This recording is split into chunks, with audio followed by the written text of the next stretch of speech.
the Del bars that you have, where did you get the Del bars? Well, they were from the late Den Shaw, who flew in St Albans Pigeon Club as well. Local pigeons again? Yeah, but my brother Les, as I say, one of my other brothers, he started up and wasn't very successful with them. No. Because when Den died, he bought everything off of him, all his birds and clocks, whatever. And he wasn't very successful with them, so he then sort of let them go, if you know what I mean, just kept them as a hobby. Yes. Then I decided a year later, which was 1992, that I fancied starting the sport with my son. So, you came back into it? And in 1971, old Den, before he was still alive then, he gave me a pair of Del bars, which I won the Boxmoor Open. All the time you've been in the sport of pigeon racing, you more or less had success all the time? I wasn't as successful until I met this old chap who's dead now as well, Rhys Griffiths from the Rhondda Valley originates. But from the Rhondda Valley? Yeah, he flew in St Albans Club years ago. That's a Welshman came to live in this area? But he wasn't he didn't race in his, you know, as he should have done, if you know what I mean. He just sort of fiddled around and he didn't have any way of training or whatever, so he sort of took me under his arm, if you like. Yeah. And he told me everything there was to know, basically, with, you know, and that is where I got my success, basically. So, you owe a lot of your success to the fancy from the Rhondda Valley? I do, yeah. Do you race on the Widowwood system or natural system or what? Totally natural. Yeah. You're totally natural? I do tease them a bit and whatever, you know, as natural flyers do, but totally natural flyer. Well, that's most interesting, and today that's very unusual for someone that gets a tremendous amount of success as you've had, that's flying totally natural, and I must say that's good for the sport. Yeah, you know, when a natural fancy, because it's easier for a newcomer to come into the sport, isn't it, and maybe fly natural than the Widow. It certainly is. I mean, you've got to learn, if you come into the sport new to it, totally new, you've got to start on natural to learn the habits of pigeons before you can go on to other things like, like Widowwood and whatever, you know. I mean, I'm not into that sort of category, Widowwood, but it doesn't appeal to me. There's not doesn't appeal to you, the No, it's not. There's not enough involved in it. It's too.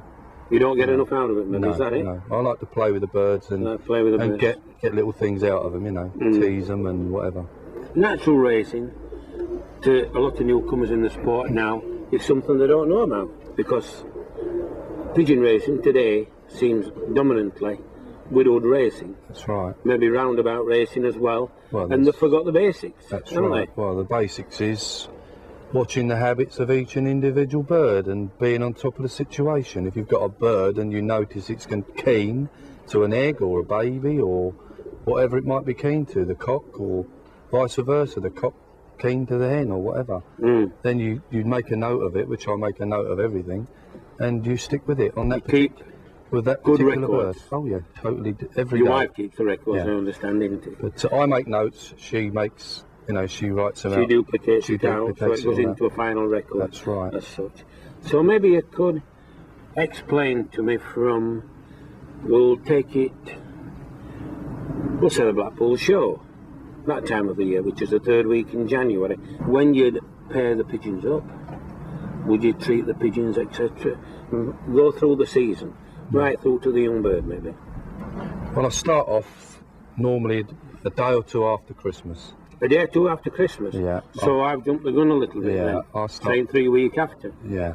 You start at Christmas. And I come up and I start making notes of how I'm going to pair the new, like this year's youngsters next year and whatever, like, and sort out all my pairings first. And then I throw that around for a few days, keep coming up and looking at eyes and whatever and body and whatever. And then I come up with a set of birds and how I'm going to pair them. So in a sense that you're really analysing the loft setup, how the pigeons are behaving, the feel of the pigeons, the eyes and everything else. Their performance at each distance. What they've done previously maybe. That's right, yeah. That's good, that's very good. So we've got the bookwork done, your wife's got it duplicated.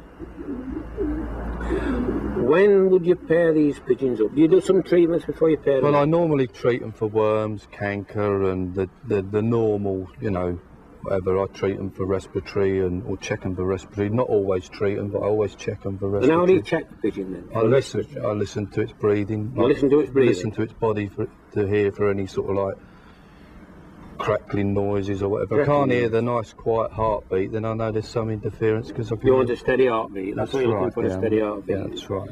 Right. So you treat for coccidiosis, you say? Yeah, and worms. And worms? Yeah. Canker? Canker, yeah. All the general. And if there's respiratory there, which Then- sometimes you can have, do you? That's right. Well, You sometimes have a little all bit. fanciers do get it. I mean, they just probably don't know they've got it. A lot of them don't realise they've got the respiratory trouble because, you know, They're not observant enough. They're not observant enough, basically. Right. So I always check for that. And when I'm feel safe, which is sort of 2 or 3 weeks later, I'm happy with the way they're picking up and looking. I'm ready then to start pairing. Ready to start pairing. Which will normally be, say, around about the 10th of January, something like that. 10th of January. Yeah, around about And that time. that's quite early, isn't it, for That's pairing natural Yeah. pigeons. So 10th of January, we're probably going to have eggs towards the 3rd week, aren't we? That's right. You know, 3rd week of January. We'll say the 20th maybe, depending on the Yeah. temperature, because it's an open loft, isn't it? I don't have any problems with the open loft, No, with but them going down. But it is a loft that I would say, describe it as going back in many, many years ago. Oh, right, that's right. Isn't it? Yeah. It's a loft that does the job. The air, they get plenty of air. Yeah. They can see out all the time, can't they? Yeah, there's airflow. Not enclosed. There's airflow through the bottom and out of the back, same as continual the air. actual traditional Yeah. loft. Yeah. Yeah, and it's working for Oh, you. it works wonderful. Yeah. You don't need you have proved that you don't need one of these closed-in lofts. No, no, no. Because you find the natural system, which is the old traditional Yep. way of racing pigeons, isn't it? Will you let all of your race birds breed? No, no, No. no. Birds that have not, as this last year's youngsters, 96 youngsters, I go by their performance. Those that haven't performed in 96 as youngsters will only just sit a single egg or whatever of my best pairs. They will not fetch off their own and they'll only bring a single off, if anything. Sometimes I don't even let them bring off a youngster at all. I just race them, you know. So,